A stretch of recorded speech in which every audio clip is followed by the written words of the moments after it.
শুভ সন্ধ্যা। আপনাদের সাথেই আছি আমি শাকিলা মতিন মৃদুলা। প্রিয় দর্শক শ্রোতা, সবাইকে স্বাগত জানাচ্ছি শুভ সন্ধ্যার আজকের আয়োজনে। আজকে শুভ সন্ধ্যায় থাকছে চলতে থাকা প্রদর্শনী, এনটিভি হাইলাইটস এবং আন্তর্জাতিক আলোকচিত্র প্রতিযোগিতা উইকি লাভস মনুমেন্টসের বিচারক আলোকচিত্রী আক্কাস মাহমুদের সঙ্গে আলাপচারিতা। প্রথমেই চলতে থাকা প্রদর্শনী।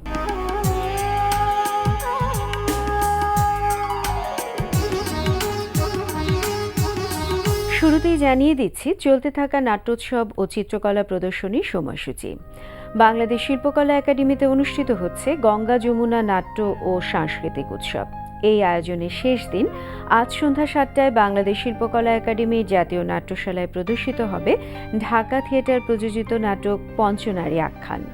এই আয়োজনে বাংলাদেশ শিল্পকলা একাডেমির এক্সপেরিমেন্টাল থিয়েটার হলে আজ সন্ধ্যা 7টায় মঞ্চায়িত হবে শব্দনাট্য চর্চা কেন্দ্র প্রযোজিত নাটক কন্যাদান। ঢাকা বিশ্ববিদ্যালয়ে চারুকলা অনুষদে জয়নুল গ্যালারিতে প্রদর্শিত হচ্ছে চিত্রশিল্পী জয়দেব বিশ্বাসের একক চিত্রকলা প্রদর্শনী ভার্সেটাইলিটি অফ ক্রাফট। প্রতিদিন সকাল 10টা থেকে রাত 8টা এই সময়ে প্রদর্শনী চলবে 30 অক্টোবর পর্যন্ত। এবার এনটিভি হাইলাইটস।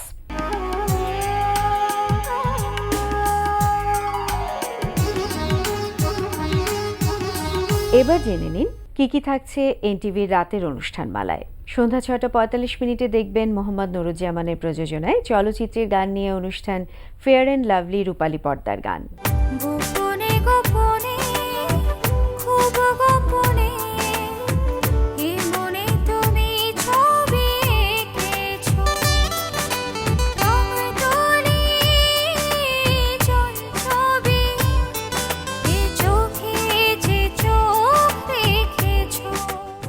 রাত 8:20 থাকছে এজাজ মুন্নার রচনা এবং পরিচালনায় ধারাবাহিক নাটক আস্থা।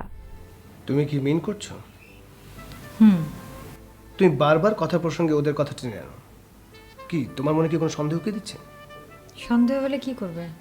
সন্দেহ দূর করো। রাত 9টায় প্রচার হবে হাসান ইউসুফ খানের প্রযোজনায় কমেডি প্রতিযোগিতামূলক অনুষ্ঠান হাস্য।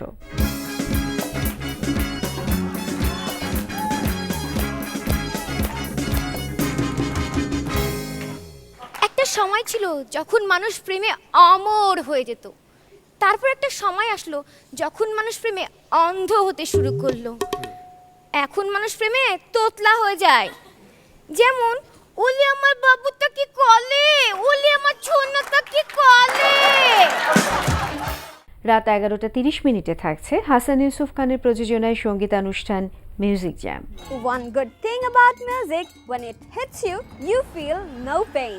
আই রে আই বৃষ্টি, ভেজা ভেজা সৃষ্টি, ভিজিয়ে দে আমার মনের সুখে। মুছে যাচ্ছে দাগ যোগ বিয়োগার গুণ ভাগ। তোমার মনে পড়লো বান্ধা আমার আন্ধা মন, আদরে রাখিও বন্ধু করিও যতন। রাত 12:10 থাকছে টক শো এই সময়।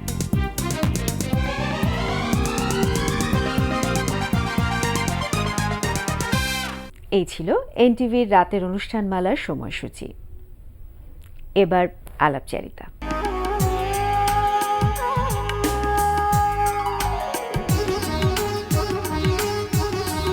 প্রিয় দর্শক, আমাদের আজকের অতিথি আন্তর্জাতিক আলোকচিত্র প্রতিযোগিতা উইকি লাভস মনুমেন্টসের বিচারক আলোকচিত্রী আক্কাস মাহমুদ। চলুন কথা বলি তার সঙ্গে। শুভ সন্ধ্যা। শুভ সন্ধ্যা। ভালো আছেন? জি, আপনি ভালো আছেন? ভালো আছি। আপনাকে প্রথমেই অভিনন্দন জানাচ্ছি যে উইকি লাভস মনুমেন্টস অনেক বড় একটি আন্তর্জাতিক প্রতিযোগিতা, সেখানে আপনি বাংলাদেশের হয়ে প্রতিনিধিত্ব করছেন জাজ হিসেবে, সেজন্য আপনাকে অভিনন্দন এবং জানতে চাইছি এই প্রতিযোগিতাটা সম্পর্কে। ধন্যবাদ আপনাকে। এটা আসলে একটি আন্তর্জাতিক আলোকচিত্র প্রতিযোগিতা।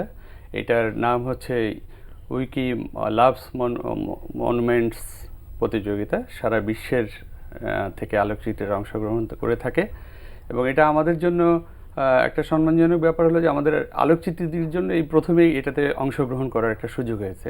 অন্যান্যবার বাংলাদেশের ফটোগ্রাফার এটাতে অংশ নিতে পারতো না, তো এবার হয়েছে। এবং এটার সাথে সাথে আরেকটি সম্মান যোগ হয়েছে যে পৃথিবীর যুক্তরাষ্ট্র, যুক্তরাজ্য, সুইডেন এবং ডেনমার্ক থেকে একজন করে আলোকচিত্রী এটার বিচারক হিসেবে বিচারক আছেন। হয়েছেন। এবং আমরা খুব লাকি যে বাংলাদেশ থেকে আমি এবং প্রথম আলোর মনিরুল আলম ভাইও মনোনয়ন পেয়েছেন। সেই হিসেবে আমরা মনে করি যে এটা একটা গৌরবের ব্যাপার ফটোগ্রাফার হিসেবে আমার জন্য তো বটেই, এবং যেহেতু আমি বাংলাদেশের নাগরিক সেটা এবং অবশ্যই সেই আমাদের অবশ্যই জন্যও গৌরব। বাংলাদেশের জন্য এটা একটা অনেক বড় প্রতিযোগিতা আর কি। বিচারক হিসেবে মনোনয়ন পাবার ক্ষেত্রে প্রসেসিং ছিল নিশ্চয়ই। হ্যাঁ, এইটা উইকিপিডিয়া থেকে যারা বাংলাদেশে যারা কাজ করেন তারা আমার সাথে যোগাযোগ করেছিলেন প্রথমে ফোনে। যোগাযোগ করার পরে আমি সমস্ত কিছু জানার পরে আমি আগ্রহ প্রকাশ করলাম যে হ্যাঁ, এটা তো একটা অনেক বড় একটা মহাযজ্ঞ, অতএব আমি এটাতে থাকতে চাই। তখন তারা আমাকে নিয়োগ দিলেন আর কি। এইভাবেই আমি এটার সাথে সম্পৃক্ত হই। এই প্রতিযোগিতাটা কিভাবে সম্পন্ন হচ্ছে বা হবে? এটা সারা পৃথিবীর ফটোগ্রাফাররা তাদের ইচ্ছে মতো ছবি, সংস্কৃতির বা প্রত্নতন্ত্র যেটা আমরা বলি হেরিটেজ, ওই বিষয়ের উপরে যার যার সেরা ছবিটি আপলোড করে। সারা সেপ্টেম্বর জুড়ে, মার্চ জুড়ে এটা হয়েছে আর কি। তো এটা সারা পৃথিবী থেকে লক্ষাধিক ছবি এটাতে যুক্ত হয়। ওটা থেকে আমরা জাজ হিসাবে 555টা ছবি পেয়েছি জাজিং করার জন্য প্রথম পর্বে। সেই প্রথম পর্বের কাজ গত 18 তারিখ আমরা শেষ করেছি। ওটা থেকে 100 ছবি নিয়ে 100 সেরা ছবি নিয়ে দ্বিতীয়টি শুরু হবে, আজ থেকে জাজিং শুরু হবে। এই 100 থেকে সেরা 10 জনকে নিয়ে আগামী বছর কানাডাতে এটার চূড়ান্ত পর্ব হবে আর কি। আপনি বাংলাদেশের একজন জাজ হিসেবে এখানে কাজ করছেন, বাংলাদেশের ফটোগ্রাফারদের অংশগ্রহণ এখানে কেমন?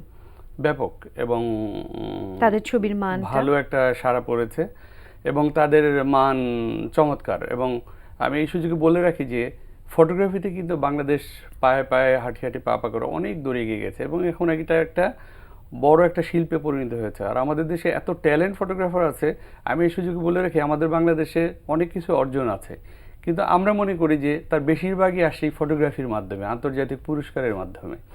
তো আমি মনে করি যে ফটোগ্রাফি সেক্টর এখন আর অবহেলিত একটা সেক্টর না, স্বয়ংসম্পূর্ণ একটা সেক্টর, এবং বাংলাদেশে অনেক মেধাবী ট্যালেন্টেড ফটোগ্রাফাররা আছে। আরেকটা কথা বলি যে এই ইউকেতে তো অনেক ভালো ভালো ছবি আসছেই, দেখার মতো ছবি আসছে, এবং বাইরের ছবিগুলো আমি দেখেছি তাদের চেয়ে কোনো অংশে কম না। কিছু কিছু ক্ষেত্রে আমরা ফ্রেমিং, ফোকাস সব কিছুতে আমরা অনেক দূরে এগিয়ে আছি। এটা একটা ভালো কথা। বাংলাদেশের ফটোগ্রাফাররা অনেক ভালো করছে এখন। এখন ফটোগ্রাফিকে পেশা হিসেবেও নেওয়া সম্ভব হচ্ছে বাংলাদেশে, যেটা কিছুদিন আগেও ছিল না, সম্ভব ছিল না। রাইট, এটা একটা খুব গুরুত্বপূর্ণ বিষয়। প্রাতিষ্ঠানিকভাবেও এখন শেখানো আমি হচ্ছে। 90-এর দিকে যখন ফটোগ্রাফি শুরু করি, তো আমাকে যে কেউ প্রশ্ন করতো যে আপনি কি করেন, যে আমি ফটোগ্রাফি করি, তখন আমার জিজ্ঞেস করতো যে আর কি করেন আপনি। মানে তারা তাদের মাথায় আসতো না যে ফটোগ্রাফি করে একটা মানুষ স্বয়ংসম্পূর্ণ বা সংসার চালাতে পারে, এটা তাদের ধারণা ছিল না, যে এটা হয়তো একটা অপশনাল সাবজেক্ট হতে পারে। কিন্তু আমি আপনাকে বলি যে এই ইন্ডাস্ট্রিটা অনেক উপরে চলে গেছে এখন। আন্তর্জাতিকভাবে তো আমরা স্বীকৃতই, এই সদ্য গত 20, 21, 22 একটা ইন্টারন্যাশনাল ইভেন্ট হলো। সেই প্রসঙ্গে আমরা আসছি। ফটোগ্রাফি তো এখন প্রাতিষ্ঠানিকভাবেও অনেক প্রতিষ্ঠান তৈরি হয়েছে এবং সেখানে শেখানো হচ্ছে ফটোগ্রাফি। এই বিষয়টাকে আপনি কিভাবে দেখেন? এটা খুবই একটা পজিটিভ দিক যে আমাদের দেশে পাঠশালা বা দ্রিক, এরকম পাঠশালা হলো আন্তর্জাতিক একটা ইনস্টিটিউট ফটোগ্রাফি বা ভিডিওগ্রাফি, ফটো জার্নালিজম শেখার জন্য। তো এটা একটা নাম্বার 1 প্রতিষ্ঠান। পাশাপাশি আমাদের দেশে আরও একাধিক এরকম ইনস্টিটিউট বা photography club, photography association, photographic society এরকম আছে যারা এগুলি ট্রেনিং করায়। এবং এখন বিভিন্ন বিশ্ববিদ্যালয়ে, প্রাইভেট বিশ্ববিদ্যালয়ে ফটোগ্রাফির উপর ক্লাস হয়। আমার জানা মতো নর্থ সাউথ ইউনিভার্সিটিতে ফটোগ্রাফির উপর হয়। এখন ফটোগ্রাফির একটা ভালো প্ল্যাটফর্ম যেমন তৈরি হয়ে গেছে, ইনস্টিটিউটও ডে বাই ডে অনেক ভালো ভালো ইনস্টিটিউট উঠছে, এবং আমাদের দেশে অনেক ভালো ভালো এবং আন্তর্জাতিক মানের ফটোগ্রাফির শিক্ষক অলরেডি তৈরি হয়েছেন, তারা কাজ করছেন অলরেডি। ওয়েডিং এবং পোর্ট্রেট নিয়ে বেশ বড় ধরনের একটা ফেস্টিভ্যাল হয়ে গেল, যেটা আপনি বলতে নিয়েছিলেন, এবং সেখানে আপনি উপদেষ্টা হিসেবে কাজ করছেন বাংলাদেশে ওয়েডিং এবং পোর্ট্রেট যে ছবির মাধ্যম। এই ফেস্টিভ্যালটা নিয়ে একটু বলুন। Okay, wedding and portrait photographers of Bangladesh নামে একটা সংগঠন, তারা ওয়েডিং ফটোগ্রাফি এবং পোর্ট্রেট নিয়ে কাজ করে। এই WPPB এই ডাব্লিউপিপির উদ্যোগে কৃষিবিদ ইনস্টিটিউটে সদ্য একটা আন্তর্জাতিক মানের ফটো ইভেন্ট হয়ে গেল। সেখানে জাজিং ছিল, প্রদর্শনী ছিল, এক্সপো ছিল, এবং এখানে আমরা খুব লাকি যে ওয়ার্ল্ডের নাম্বার 10 ফটোগ্রাফার এবং আমেরিকান নাম্বার 3 যাকে বলা হয় ডেভিড ব্যাকস্টেড, উনি এসেছিলেন।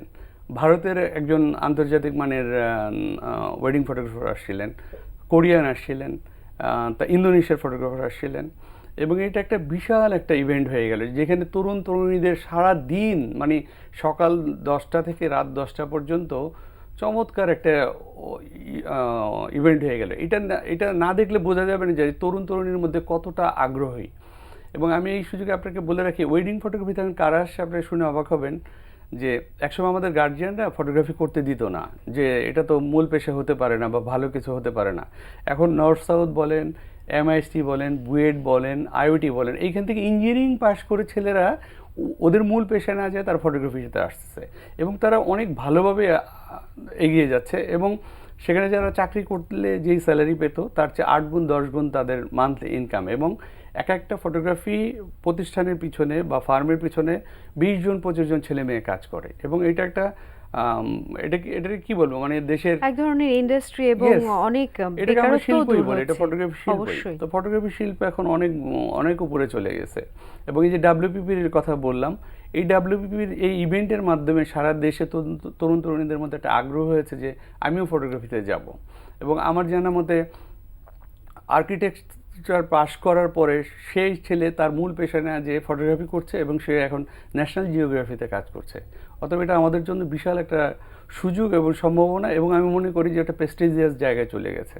আপনি তো ফটোগ্রাফির পেশায় আছেন অনেক বছর ধরে, এবং আপনার লাস্ট এক্সিবিশনটা হয়েছে খুব সম্ভবত 2011-তে। রাইট, হ্যাঁ। সেই সলো এক্সিবিশন ছিল সেটা আমার সেটা। সলো এক্সিবিশন ছিল এবং পোর্ট্রেট। আমি বেসিক্যালি আমি কাজ করি সব মাধ্যমেই, ওয়েডিং ফটোগ্রাফি করি, পোর্ট্রেট তুলি, একসময় ফ্যাশন করতাম, কিন্তু আমাকে টানে পোর্ট্রেটেই। তো আমি যেই এক্সিবিশনটা করেছিলাম সেটা শুধু পোর্ট্রেটের উপরেই ছিল, এবং তখন আমি এটা সাদা কালো একটা বিষয় নিয়ে কাজ করেছিলাম। এবং এটা আমি সাধারণত কম এক্সিবিশন করতে চাই, যে আমার ফটোগ্রাফিক আমার এক্সপিরিয়েন্স অনেক দিনের, দীর্ঘদিনের, সে আমি 90 থেকে শুরু করেছি, কিন্তু সেই হিসাবে আমার অনেক এক্সিবিশন হওয়ার কথা, কিন্তু আমি একটু চুজ করতে পছন্দ করি। আমি 2000 ছবি তুললে 2টা ছবি মনে করি যে ভালো হয়েছে, তো যার জন্য আমি এক্সিবিশনে কম করি। আবার 2017-তে আমি একটা এক্সিবিশন করব, সম্ভবত সেটা আমার মূল টার্গেট হয়েছে যে আমি নিউ ইয়র্কে করব। কারণ গত বছর আমি মাননীয় প্রধানমন্ত্রী সফর সঙ্গী হিসেবে আমার যাওয়ার সুযোগ হয়েছিল, ওইখানে আমি একটা প্রাথমিক কথা বলে আসছি, এবং ওইখানকার অর্গানাইজাররাও খুব আগ্রহী আমার এক্সিবিশনটা করার জন্য। সেক্ষেত্রে বিষয় কি অলরেডি নির্ধারিত হয়ে গেছে? অলরেডি নির্ধারিত হয়ে গেছে। আমি ওইখানে 2টা এক্সিবিশন করবো, 2টা পার্টে। একটা তো আমার প্রিয় বিষয় পোর্ট্রেট, আর একটা আমি ওয়েডিংকে সারা বিশ্বে ছড়িয়ে দেওয়ার জন্য, যে আমাদের বাংলাদেশে যে অনেক ভালো ওয়েডিং ফটোগ্রাফি হয়, এবং সেটাই আমি নিউ ইয়র্কে করতে চাই ওয়েডিংয়ের ওপরে আর কি। এবং আমাদের দেশের ওয়েডিং এর একটা ঐতিহ্যও আছে, এক এক দেশে এক এক রকম প্রক্রিয়া। আমাদের যে প্রক্রিয়াটা সেটাও সবার মাঝে ছড়িয়ে যাচ্ছে। অবশ্যই আপনি এটা সবাই জানে যে, আর বিদেশিরা আসলে অবাক হয়, ওদের সাধারণত ওয়েডিংয়ের 1-2টা ইভেন্ট থাকে। আমাদের মনে করেন গায়ে হলুদ, বিয়ে, বৌভাত, এবং আমাদের দেখবেন যে হলুদের মূল অনুষ্ঠানটা হয় যে আমাদের একটা ইসের মতো আর কি, ফেস্টিভ্যালের মতো। তো এইটা আসলে পৃথিবীর অন্য অনেক দেশে কালারফুল, বর্ণাঢ্য। আপনি বাংলাদেশ ফটোগ্রাফিক অ্যাসোসিয়েশনের সাবেক প্রেসিডেন্ট। খুব রিসেন্টলি আপনি এই পোস্টার থেকে সরে এসেছেন। বাংলাদেশের সকল ফটোগ্রাফারদের অ্যাসোসিয়েশন, সেখানে সবার একাত্মতা এবং সবার এক হয়ে কাজ করা, এই বিষয়টাকে আপনি কিভাবে দেখেন? আসলে আমি নেতৃত্ব দিতে পছন্দ করি। তো ফটোগ্রাফি অ্যাসোসিয়েশনটা হচ্ছে মূলত ট্রেড বডি নিয়ে কাজ করে, যারা ফটোগ্রাফি বিজনেস করে, studio, colour lab, professional photographer, photo goods যারা ইম্পোর্ট এক্সপোর্টের সাথে জড়িত তাদের সংগঠন, এবং এখানে প্রফেশনাল ফটোগ্রাফাররাও আছে। তো আমরা শুধু ফটোগ্রাফারদের স্বার্থটাকে নিয়ে কাজ করি, কীভাবে আরও ডেভেলপমেন্ট করা যায়, আরও আপগ্রেড করা যায়, ওয়ার্কশপের ব্যবস্থা থাকে। তো সর্বোপরি ফটোগ্রাফাররা যেন তাদের ট্রেনিংয়ের মাধ্যমে সে আরও বড় প্রতিষ্ঠিত হতে পারে, আরও মেধা মনন তার ভিতরে সংযোজন হয়, সেই কাজটা মূলত আমরা করি। এবং সেই ক্ষেত্রে ফটোগ্রাফি অ্যাসোসিয়েশন একটা ভালো ভূমিকা থাকে। এবং একটা সময় আমি বলেছি যে আমরা মূলত এটা ট্রেড বডি, তো ভ্যাট ট্যাক্সের একটা সমস্যা ছিল। তো আমরা সেটাও সরকারের সাথে মোটামুটি একটা আন্ডারস্ট্যান্ডিং করে, এখন যেমন ফটোগ্রাফি শিল্পটা ভ্যাট মুক্ত, আর ট্যাক্স তো আমাদের যেহেতু আমরা ব্যবসা করে আমাদের দিতেই হবে। তো ফটোগ্রাফি অ্যাসোসিয়েশনের একটা শক্তিশালী প্ল্যাটফর্ম আছে, সারা বাংলাদেশের ফটোগ্রাফারদের জন্য আমরা কাজ করি আর কি। আমরা একেবারেই শেষ পর্যায়ে চলে এসেছি। আপনার আরও বেশি সফলতা কামনা করছি এবং আপনার কাছ থেকে আরও অনেক বেশি ভালো কাজ আশা করছি। আপনাকে অনেক ধন্যবাদ। আপনাকেও ধন্যবাদ, এনটিভির দর্শকদেরও ধন্যবাদ। প্রিয় দর্শক, কথায় কথায় আমরাও চলে এসেছি অনুষ্ঠানের শেষ প্রান্তে। আমাদের সঙ্গে যোগাযোগের ঠিকানা প্রযোজক শুভ সন্ধ্যা, এনটিভি বিএসসিসি ভবন, 7তলা 102 কাজী নজরুল ইসলাম এভিনিউ, কারওয়ানবাজার, ঢাকা 1215। আমাদের ইমেল অ্যাড্রেস shubhosondha@ntvbd.com। প্রিয় দর্শক, এনটিভিতে সম্প্রচারিত সংবাদ ও অন্যান্য সকল অনুষ্ঠান দেখতে লগ ইন করুন www.ntvbd.com এ। সবার সুস্থ, সুন্দর ও নিরাপদ জীবনের প্রত্যাশায় আজকের মতো এখানেই শেষ করছি। শুভ সন্ধ্যা।